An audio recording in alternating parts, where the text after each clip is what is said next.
Hello, my name is Konstantin, I'm Ukrainian, and in this video I'm going to continue my journey how I grew up in Ukraine and turned from glorifying to despising Russia. If you don't understand what it is all about, then I suggest you to watch my previous video, but here I will remind that I'm going to cover the events from my childhood to my adulthood, the way I remember them, the way I experienced them. It's not always gonna be completely right, and some people experience it differently, some people remember it differently, but this is my journey. So, in this video I'm going to cover my teenage time from somewhere around 13 years of age to about 17 years of age. The events are not going to be in chronological order, so something might have happened first, something might have happened later. But when I was a teenager, of course, I had to go to school. Due to a situation in my family, I had to move a lot and change different schools. But overall, the pattern was the same in all the schools. The teachers were mostly older generation, and they were all coming from the Soviet Union, and all the time they would speak about how great it was in the Soviet Union and how bad it is in Ukraine. Many of them would talk about Russia and Moscow as the successor of the Soviet Union and how they would wish to go there. So I had this understanding in my head that if we would stay in Soviet Union or if we would move to Russia, then it would be much better. And also I had a couple of examples when teachers, for example, teacher of history, he didn't really teach history. He only propagated of how good it was in the Soviet Union. And I had rather harsh childhood, so I did not attend many of his classes, but I tried my best and I learned the subject. And the day when the examination came, I had to write the exam and I wrote it pretty okay. I got 10 out of 12 score, which is rather good. But then, when it comes to the final year examination, where you need to summarize all the scores from the previous examination and give the student the final score, at least that's how it was in Ukraine back then, he gives me 6 out of 12. And I'm asking why? And he just says, you did not attend my classes, you did not listen to what I say. And then the other students who wrote their examinations and failed their test and got like 3-4 score out of 12, they are getting 8 and 10, and I'm asking why, and he says, they were in school, they listened to me. So obviously his idea and his goal was to do propaganda and teach people and teach a young generation that Soviet Union and Moscow is a great place to be, but not to actually teach the history. Talking about the history, we of course learned about the events in the World War II, but somehow in this Soviet mythology it is not called World War II, it is called the Great Motherland War, which started at 1941 and not at 1939. So when I was about 16, 17 years of age, I finally got my own computer and I could play some Battlefield games. I was hyped up, pumped up with all this Soviet propaganda of how great Soviet armor was, how great Soviet soldiers were, and then I go into the game and I'm starting to search for these great missions, great battles, great Soviet armor and whatever, and it's just not there. Instead, I have Operation Tobruk, I have the Normandy landing, I have the Battle of Britain, and I had absolutely no clue what these events were. And this is supposed to be like a world history of the World War II, so they simply did not tell about these events in school.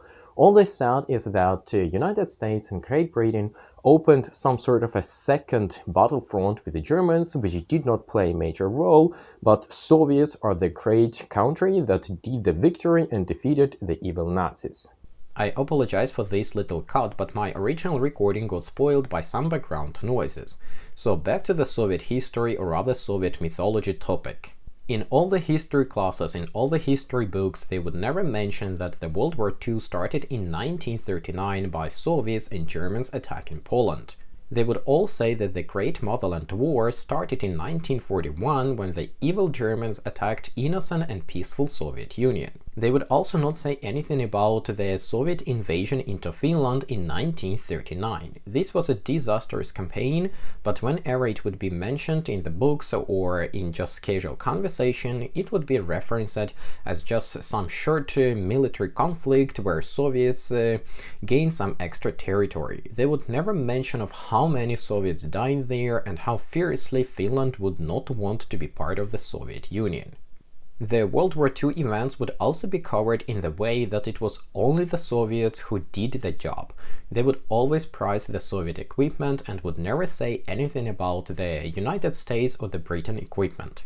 For example, the Great Tank Battle under Kursk city described in the way that Soviet tanks T-34 finally caught up with the German tanks and they were on par, and that's why Soviets achieved the great victory against the Germans. But when I tried to play Battlefield on the Kursk map, I figured out that the Soviets T-34 tanks were vastly inferior compared to the German Tigers and Panthers. Sure, we get many more T-34 tanks on the map, but still, the tanks were significantly worse than the German counterparts. This puzzled me a lot because it was not according to the reality I lived in. I started to dig into the foreign resources and figured out that the Kursk battle was everything but what I have learned. Soviets lost many more tanks and many more lives under this battle, yet they declared it to be the great victory because Germans could not advance further. At the same time, German Tiger and Panther tanks were significantly better than the Soviet T-34s. Rather often, German Tiger tanks would be able to destroy multiple Soviet tanks even before the Soviets can start shooting at the Germans. I was also completely unaware about the American Sherman tank. It simply was not included into the history classes.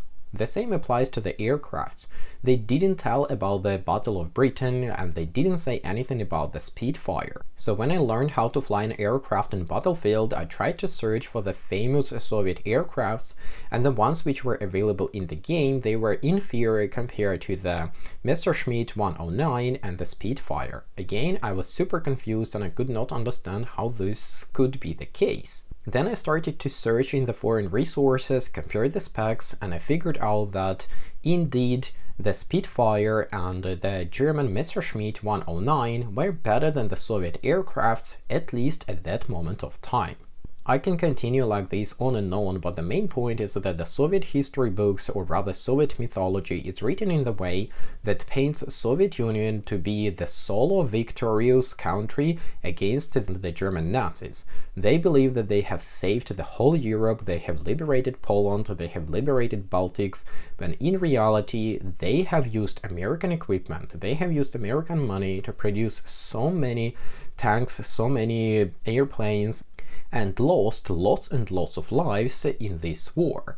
Yet they believe that no British people, no American people contributed to this war, and it is only the Soviets with such a great population and with such a great equipment, and now everyone else is owing them for this great victory. Another fun or not very fun thing happened with my Ukrainian language teacher. In Ukraine, language and literature is taught by the same teacher, so I had to write some sort of a review on some sort of a poetry written in the Soviet Union. And it was basically blah blah, great Soviets defeated evil Nazis, and after that the life was happy dandy, everything was peaceful. And I wrote, well, I can't really write a review on this poetry because it's simply a fake. I remember what my grandparents told me, that it was a great famine in 1946-1947 after the war. I also remember how many crimes Soviets did in Ukraine, thus I simply don't understand what you want me to write because I consider this to be a fake. And she was physically a very large woman. She was more than 180 centimeters in tall and very, forgive me for saying it, but yes, she was fat. And usually she was very calm and trying to explain everything. But when she has seen my review, she just jumped out from her chair and turned into red color and started to scream at me. So other teachers had to run into the room and calm her down because she tried to physically threaten me for insulting her beloved Soviet Union. And of course, I felt very intimidated by that and I did not know what to do, but I stood by my opinion firmly and I just asked her, please tell me if I did say something wrong, I will correct it. But if I didn't say anything wrong, please stop screaming at me. And she couldn't say anything, she just ran out from the door and slammed it. So overall, it was a great mixture of different feelings. On one side, I constantly got information from different people, especially from the older generation, that Ukraine sucks. We don't have anything in Ukraine. We don't have free transport. We don't have free medicine. We don't have free education. And at the same time, They all say that we need to go to Moscow because Moscow is the successor of the Soviet Union, and if only we would be able to relocate to Moscow or reunite with Moscow, then all the problems would be magically solved. At the same time, I am getting information from other sources such as computer games, such as internet. Yeah, we started to use internet more intensive by then. I also started to learn English and started to get information that Soviet Union was not that great. And actually, there were other countries fighting Nazis, and that Soviet Union also had pretty disastrous attitude and pretty disastrous actions towards Ukraine. Still, vast majority of media and most of the information which surrounded me was about how bad Ukraine is and how great Soviet Union was. So it was a bit of a contradiction in my head, and I had idea that I just need to move out from this disastrous country. I need to go to Russia, find a good work, and move on. On my final examination in high school, I scored 11 out of 12 for English language and only 3 out of 12 for Ukrainian language. Yes, it's a shame. I basically didn't bother about Ukrainian language at all. And when the teacher asked me, like, why you don't give a shit about your own language, I said, well, I need English for my work, so I learn it. And for simple communication and for talking to my friends and family, we simply use Russian. And it was the case. I didn't give a shit about Ukrainian language. I used Russian at home. I used Russian with my friends. All the media were in Russian. And for work, I needed English. When I turned 17, I got my first ever job as a software developer in Ukraine, and my colleagues were drastically different. Some of them were about my age, about 18, 20 years old, and others were about 35, 40 years of age. But most of them would work with the United States and European countries. They would speak multiple languages, and it was not like Soviet teachers. So they had slightly different perspective on all the events, and they tried to talk to me and say that, look, Ukraine is your country. Yes, it's not perfect, but we need to work to make it perfect. But it was kind of too late. I was too biased and was ready to move on and go to Russia. But my relocation to Russia and what I have seen there is a story for the next video. Thanks for watching. See you then. Bye bye.